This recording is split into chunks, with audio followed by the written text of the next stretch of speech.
Merci. Bonjour à tous. Merci de votre participation.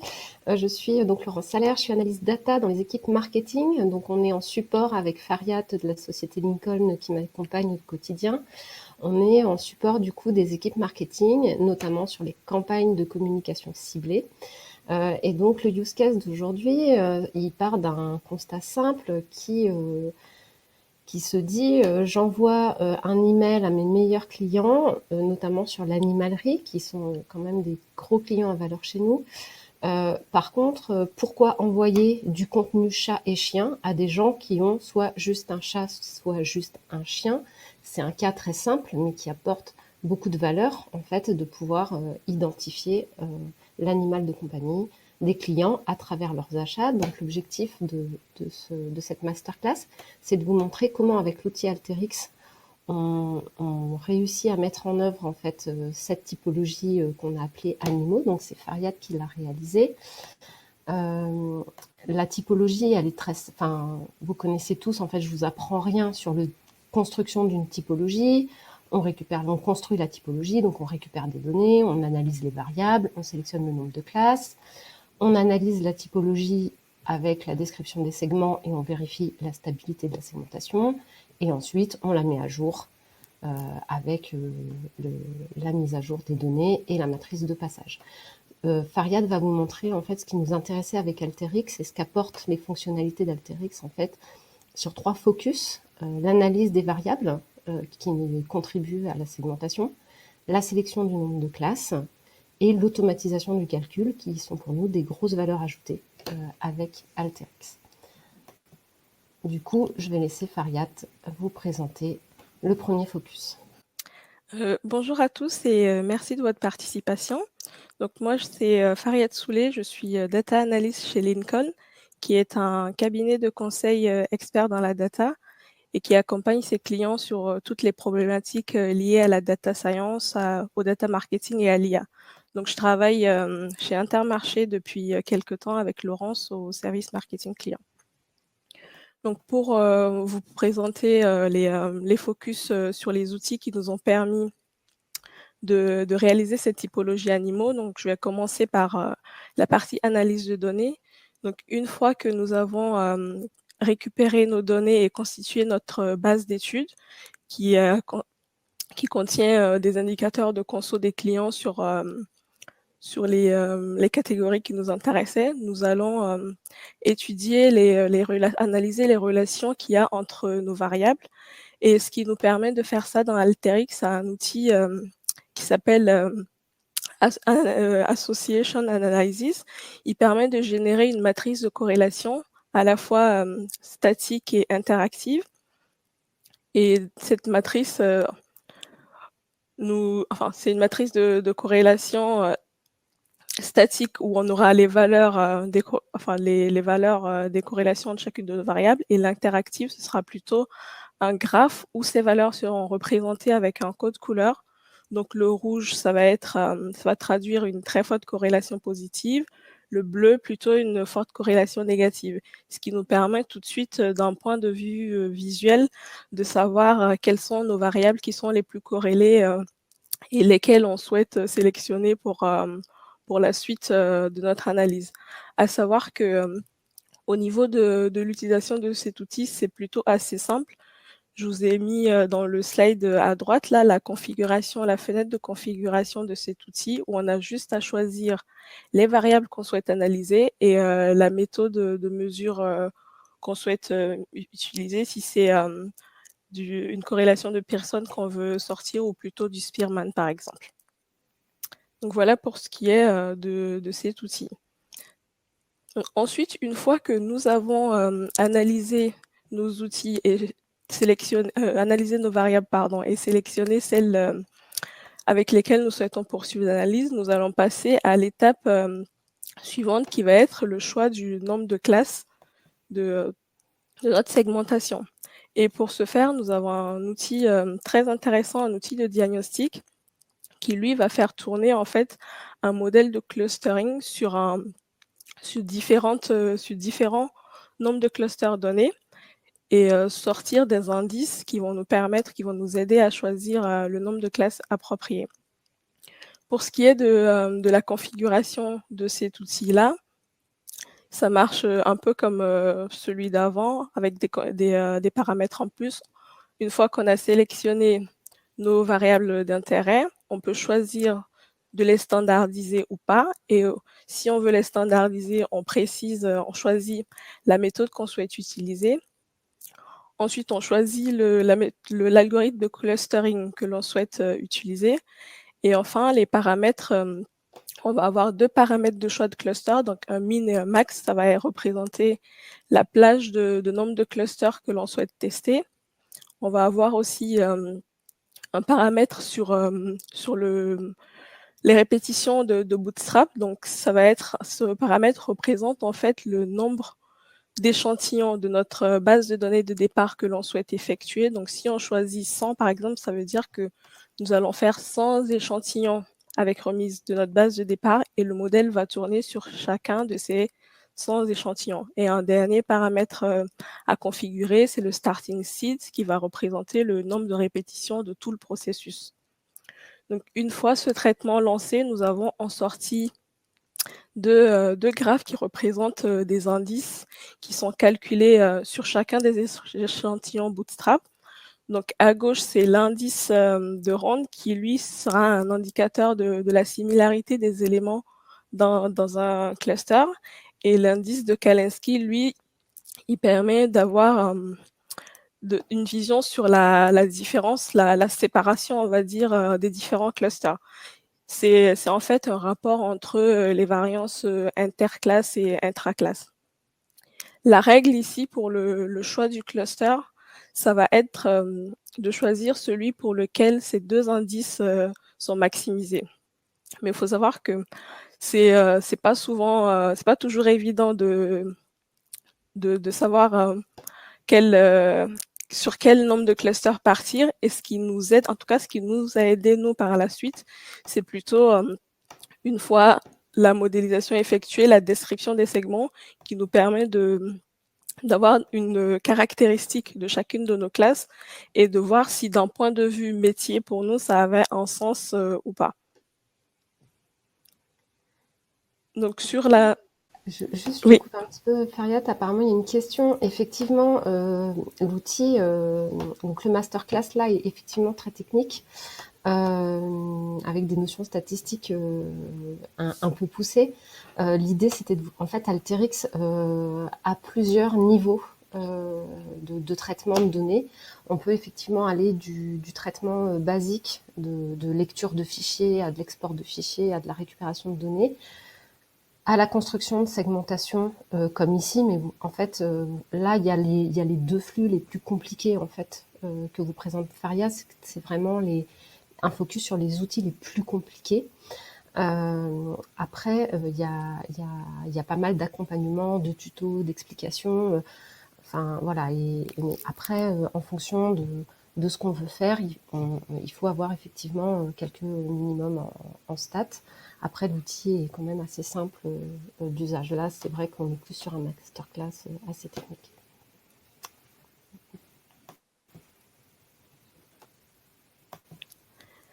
oui. Donc je disais que sur cette partie-là, nous, ce qui nous avait aidé par la suite, c'est l'analyse de la typologie, donc faire une fois la modélisation effectuée, faire une description de nos segments. Ce qu'on regarde là, c'est d'abord la répartition de nos clients dans chacune des classes et ensuite on sort des stats descriptives de nos indicateurs conso pour chacune des classes et ça nous permet de caractériser d'un point de vue métier chacune de nos classes et de voir déjà là s'il y a des classes qui ont les mêmes comportements qu'on pourrait éventuellement regrouper ou si d'un point de vue répartition, il y a des classes qui ne représenteraient pas d'intérêt si on souhaite faire une action marketing derrière. Je peux vous montrer rapidement le flux sur cette partie analyse de la typologie avant de continuer sur la suite.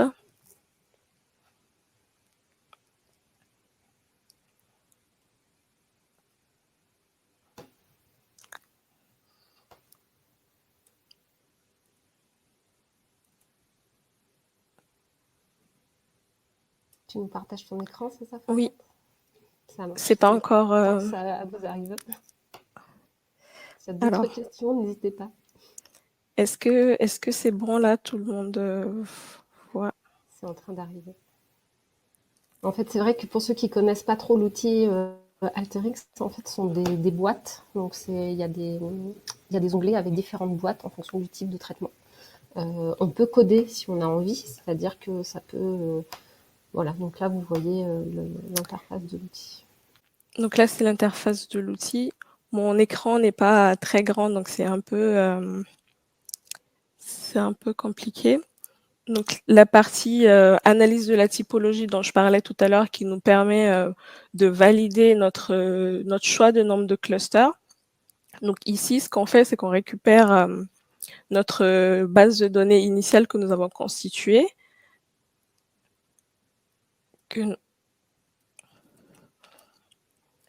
Nous avons là l'outil qui nous permet de faire tourner notre algorithme de cluster, celui qui permet d'affecter les classes à chaque individu de notre base de données, et du coup la partie description des clusters qui va être là où on calcule on fait des stats descriptives sur nos indicateurs de conso de départ qu'on va décliner par classe et qu'on va ensuite pouvoir analyser pour caractériser, identifier, comme je le disais, d'un point de vue conso, habitude d'achat, nos clusters.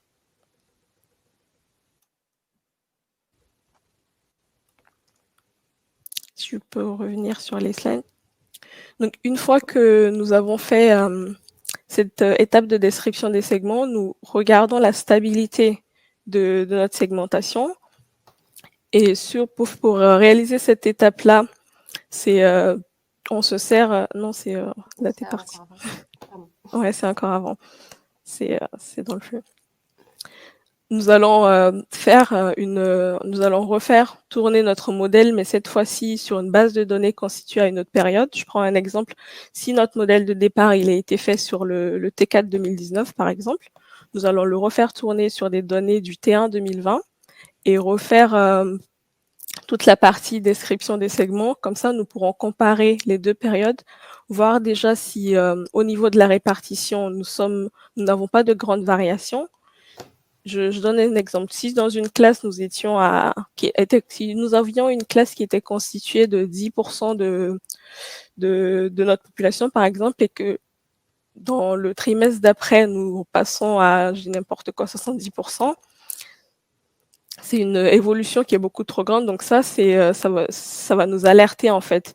Donc ça va nous permettre ça va nous faire revenir en arrière, reparamétrer notre modèle, revoir notre configuration du nombre de classes et refaire une modélisation éventuellement derrière pour essayer d'ajuster. C'est un processus itératif en fait. Ouais. Effectivement, comme le dit Fariat, on teste énormément de choses. Mais voilà, le flux une fois que le flux est construit, en fait, on change les dates et on a juste à relancer pour vérifier la stabilité du modèle. Donc on gagne quand même beaucoup de temps dans le traitement sur cette partie. Et je peux prendre aussi rapidement 30 secondes pour vous montrer.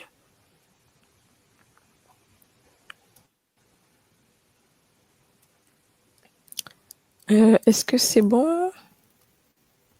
C'est en train d'arriver.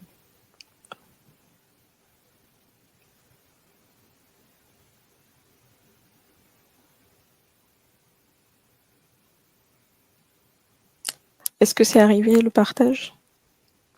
Ça... Non. Ça n'arrive pas. Ah si, c'est bon.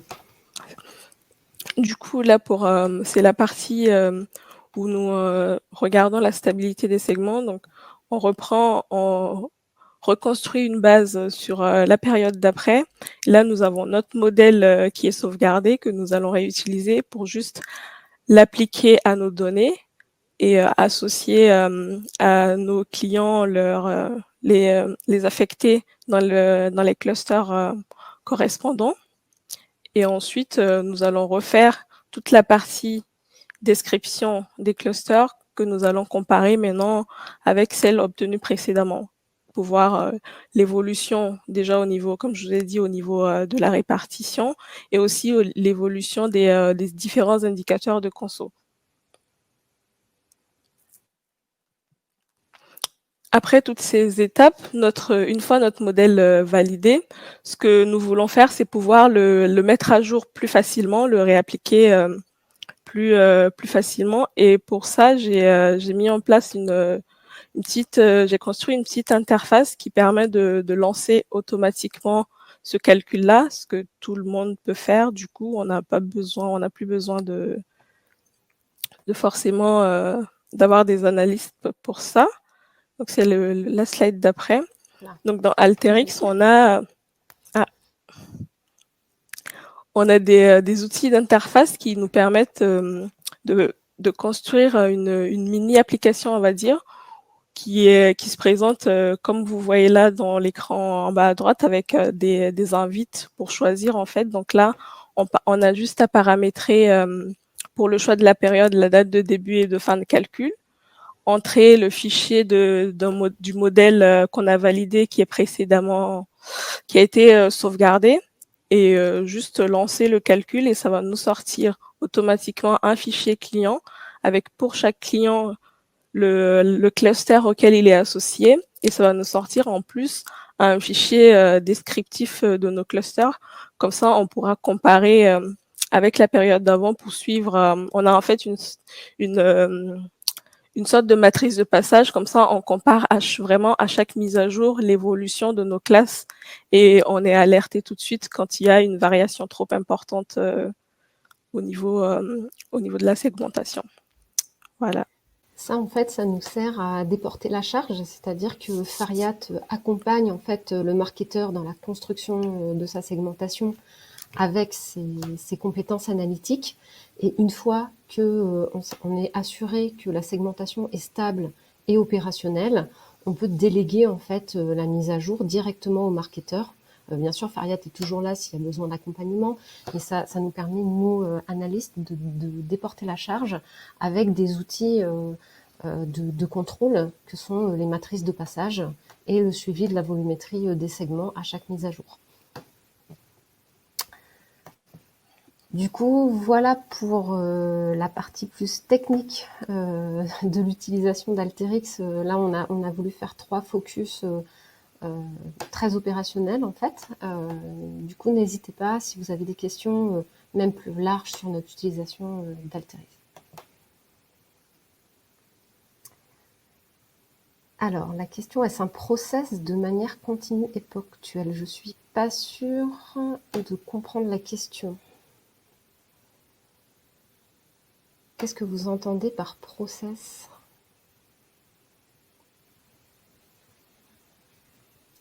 Alors, les données proviennent, ça nous permet en fait de personnaliser des contenus. Donc là, c'est sur un cas très simple, mais on l'a fait sur plusieurs catégories de consommation de produits pour adapter le contenu des newsletters. C'est-à-dire que chaque type, en fait, on a des blocs dans les newsletters où on a différents contenus personnalisables et en fonction des différentes typologies du client, la newsletter va être personnalisée au segment du coup de client, mais ça nous assure, alors c'est pas du one-to-one client, mais par contre ça nous permet quand même de nous assurer un minimum que le contenu qu'on va pousser au client l'intéresse. Là, voilà, on ne pousse plus de croquettes de croquettes pour chiens à des gens qui ont un chat sur l'exemple. Et ça nous évite de demander au client ses préférences, puisqu'en fait on a les tickets de caisse, en fait, ça, voilà, on passe pas par l'accord du client dans la catégorisation de ses achats. D'accord, alors merci pour ce retour. On a également une autre question. Donc alors, quel genre de variables sont prises en compte pour faire cette segmentation? Achat, déclaratif de préférence? C'est vraiment que de l'achat, il n'y a pas de déclaratif de préférence. Après, ça va être de la fréquence d'achat, du panier moyen, de la dépense. Là, sur celle-ci, je crois qu'on est sur 6 mois d'historique. Après, ça va dépendre des produits qui ont une forte saisonnalité ou pas. Par exemple, sur les surgelés, on sait qu'on a une très forte saisonnalité avec les glaces en été, les légumes en hiver et les bûches de Noël. Donc là, on est obligé de prendre une profondeur d'historique d'achat d'1 an. Là, les animaux, bah, c'est comme nous, en fait, ils ont besoin de manger tous les jours. Donc, on est sur 6 mois d'historique d'achat. Merci. Alors, on va peut-être le temps de poser une dernière question sur peut-être le timing. Quel est le temps de construction pour cette segmentation?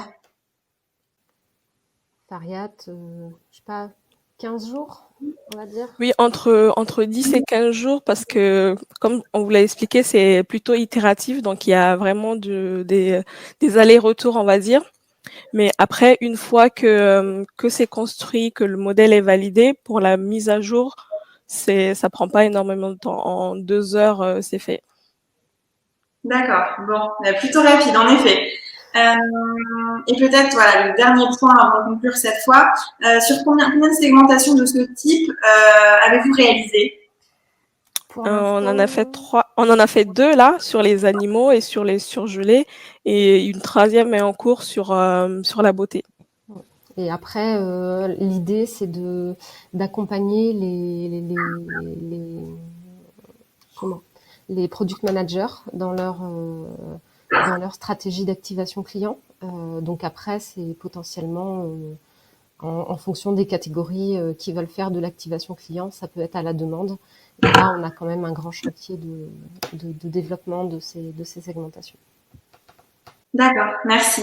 Alors, on va peut-être finir sur les réponses au sondage. Donc, à la première question qui était aujourd'hui, quel est votre niveau de maturité sur la personnalisation de vos communications? Donc, vous êtes 50% à avoir répondu peu avancé. Donc, voilà pour le premier sondage. Et pour le second, sur aujourd'hui, quel est votre ressenti sur la mise en œuvre de cette personnalisation? Vous êtes plus de 66% à avoir répondu, donc peu accessible. Donc, le process de personnalisation demande de nombreux intervenants. Et donc, seulement 33 à avoir répondu qu'il était accessible. Alors merci, ça me rassure, parce que quand je suis arrivée chez Intermarché, je pense que Fariat a le même ressenti. On s'est dit, qu'est-ce que c'est que ces dinosaures? Qu'est-ce que c'est que ce bricolage? Et donc oui, avant de faire du big data, nous on se dit, bah faut déjà faire de la data. Et en CRM, voilà. Alors on n'est pas sur de la perso one-to-one. Enfin, après Fariat a développé un petit moteur de recommandation produit en one-to-one client avec Alteryx toujours. Mais l'idée c'est effectivement de commencer par des choses simples et qui ont de la valeur pour le client. Et d'y aller pas à pas. Et nous, c'est le parti pris en fait qu'on a choisi avec Alteryx, où on a découvert l'outil avec Fariat depuis 1 an. Hein, donc on n'est pas, voilà. Donc nous, on trouve que l'outil nous permet quand même, voilà, une mise en œuvre qui est quand même beaucoup plus facilitée, parce qu'effectivement, il y a quand même énormément d'intervenants aujourd'hui. Eh bien, merci pour ce précieux feedback. Merci à vous.